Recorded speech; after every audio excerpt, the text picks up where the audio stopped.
Welcome to Daily Dreamer, the podcast that provides practical tips and insights to help you reach your biggest dreams. Tune in for daily doses of motivation, inspiration, and actionable advice to turn your aspirations into reality. Whether you're looking to find clarity, boost your confidence, or stay on track with your goals, Daily Dreamer is here to guide you every step of the way.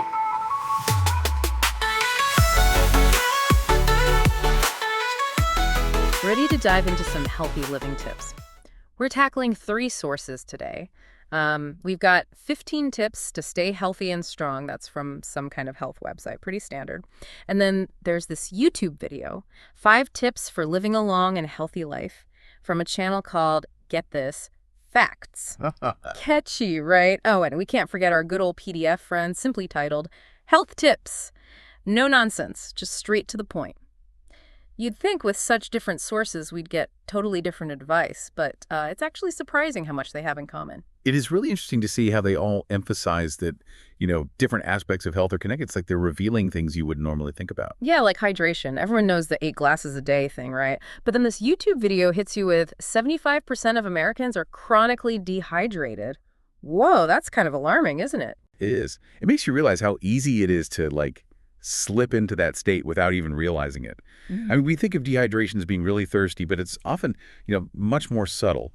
The website mentions things like fatigue and headaches as signs, but, and this is kind of wild, chronic dehydration can actually mess with your joint health. Oh, right. I've heard water is important for lubrication, but I never really put those 2 things together. Yeah, exactly. Water basically acts like a cushion, and if you're constantly dehydrated, well, that cushion isn't doing its job. And that can lead to, discomfort, even pain. The YouTube video even mentioned a Harvard study that recommends 11 to 16 cups of fluid a day. They say it's best for your joints and for getting nutrients where they need to go. Wow, 11 to 16. I might need to step up my water game. Speaking of stepping, let's talk about exercise, another thing that every health guru loves to talk about. But it's like they all have their own idea of what counts as a workout. Totally. The website's all about structure. Like they want you to have a workout log, track your progress, the whole 9 yards. Very goal-oriented. Then you got the YouTube video, which is like cardio. Just get that heart rate up. Dancing, jumping on a trampoline. It's all fair game. I kind of love that, encouraging people to find something they actually enjoy. I'd take a trampoline session over the treadmill any day. For sure. I think what we're seeing here is that it's all about finding something you enjoy, something that's sustainable. That said, there are some guidelines, like the U.S. Department of Health and Human Services. They're the ones who recommend at least 150 minutes of moderate intensity stuff or 75 minutes of the really intense stuff every week. So finding that sweet spot between having fun and actually getting a good workout. Oh, and we can't forget those endorphins, the post-workout mood boost. Definitely. And this ties into a point the YouTube video made. Exercise isn't just a physical thing. It has a huge impact on your mental well-being, too. Feeling good inside and out. Totally. So we've covered moving our bodies, but what about fueling them? Let's get into nutrition, which, by the way, led me to a very surprising section about a certain green vegetable. Celery, anyone? The health tips PDF, right? Yeah. They really went all in on celery. Yeah, I have to admit, I was like, celery, really? But then I got curious. I mean, is there something special about celery that I'm missing? There actually is. It's not like some magic food or anything, but it has a lot going for it nutritionally, first of all. It's full of antioxidants, those things that protect your cells from damage. Right, antioxidants, good stuff. And it's a good source of vitamins, especially vitamin K, which is, essential for your bones. But here's the really interesting part. Celery. Super hydrating. Yeah. And it's got this thing called prebiotic fiber. Prebiotic fiber. Now, that's not something you hear every day. It's true. Prebiotics, they're like food for the good bacteria in your gut. So good for your microbiome, which, let's be honest, is connected to everything. Better digestion, stronger immune system, you name it. That's pretty amazing. Makes you wonder what other foods have, like these hidden superpowers, And it all comes back to this theme we're seeing everywhere. Whole foods. It doesn't matter if it's the website telling you to eat 5 servings of veggies or the YouTube video going on about nutrient-dense food. It all boils down to this. Eating real, unprocessed food is key. Totally. It's like nourishing your body from the inside out. Speaking of well-being, let's move on to something just as important as physical health. Mental wellness. What I find interesting is how each of these sources has its own take on it. Right. The 15 Tips website, they're all about being proactive. meditation, mindfulness, finding your calm. They even included meditation in their workout log example. Like, it's just as important as hitting the gym. I like that they're emphasizing making it a habit, but the PDF, it's almost like they're coming at it from the opposite direction. They're all about protecting your mind from negativity. That's a good point. It's like they're saying, be aware of what you let in, both information and people. What you feed your mind matters, just like what you feed your body. Right, like building a shield against negativity. And then there's the YouTube video, which throws out this crazy statistic. Having close relationships can actually cut your risk of dying early by 50%. Seriously, that number blows my mind every time.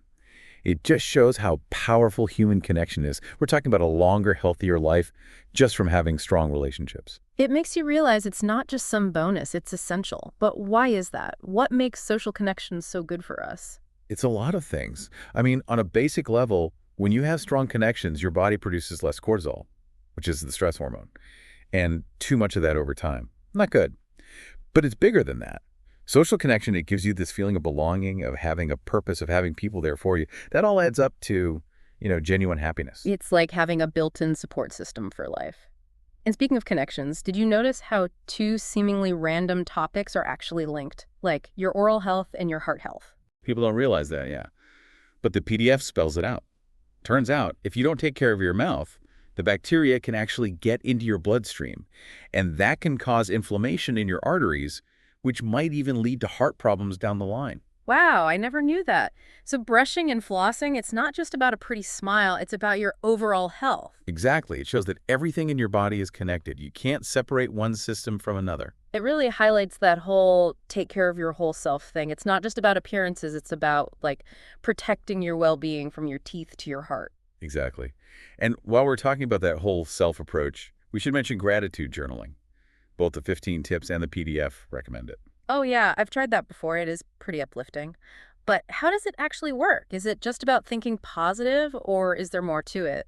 It's kind of about shifting your mindset. Instead of focusing on what you lack, you're focusing on what you have. By actively paying attention to what you're grateful for, you're training your brain to see the good, even when things are tough. And that can lead to, feeling happier, less stressed, even sleeping better. Like rewiring yourself for positivity. We've covered so much in this deep dive. Hydration, exercise, celery, who knew? And then those big ideas about connection, mental well-being. It's a lot to take in. What resonates most with you? It's interesting. Even though these sources are all different, they all seem to agree on one thing. Being healthy isn't just about what you do. It's about how you live your life. It's about those choices you make every day that impact your mind and body, your connections, even your sense of gratitude. Love that. Health is a journey, not a finish line. And as we wrap up, I want to leave you with something to think about. We've talked about all the things you can ADD to your life, but what about things you might need to let go of? Habits, beliefs, even relationships that aren't serving you anymore. That's such a powerful question. Sometimes making space for good things means letting go of the things that are holding you back. It can be tough, but it can also be freeing, It's about making those choices that align with what you want, what you value.